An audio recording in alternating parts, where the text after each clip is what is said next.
Parents of children who are aged between 5 and 6 years old often wonder, how can I help my child prepare for school? Which is the right kind of school for my child? How can I help them to be ready emotionally as well as academically? Will they like it? How can I help them if they have problems?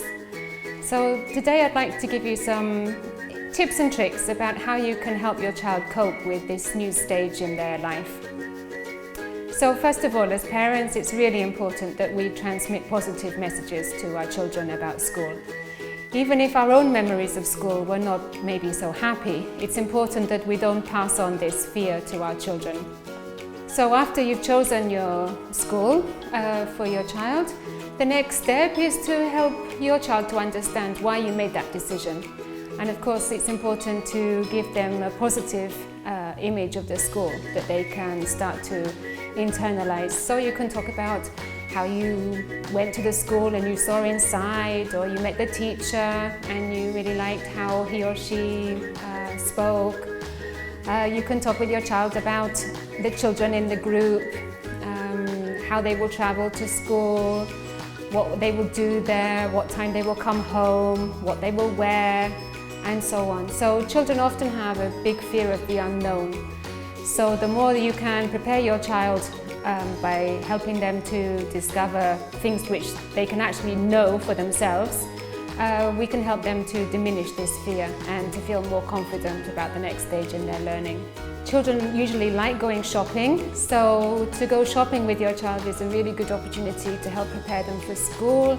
You can buy the new uniform, school bag, books, pencils, all the things that your child will need to have with them on their first days in school.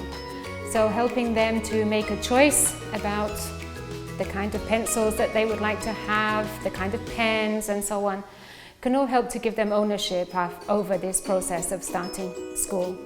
And you can also play games at home, talking with your child about what does a teacher do, what's their role, what's the name of your child's new teacher.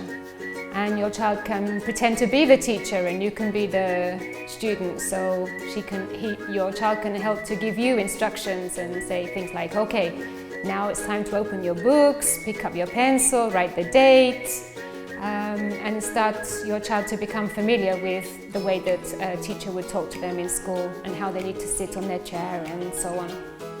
If your child has the opportunity to actually go and visit a school and to spend a day there, then of course this will also be a really good opportunity to help the unknown become more familiar to them. And it's really important to help your child prepare emotionally. So rather than focusing on, is my child able to read, are they able to cope with the maths and so on, our recommendation would be to help your child to develop self-esteem, confidence in their own abilities, a sense of responsibility, which will help them to remember all the things that they need to take with them to school every day, and a sense of independence as well. So the more that you can help your child at home to become independent by doing things by themselves, whether it's putting their shoes away, learning to tie their shoelaces, preparing their bag for the next day, being responsible for their bedroom, all of these little jobs that you can do at home will help your child to prepare for school on an emotional level. And of course, talking is really important. The more you can talk with your child, the more at home they will become with the idea of starting school. So it's really important for your child to know that you will be waiting for them at the end of the day, whether you actually physically go to school and pick them up or whether you'll see them in the evening. And that you will be there to support them and to help them through any difficult moments that they have. And most importantly of all, to celebrate all the achievements that they will have in school.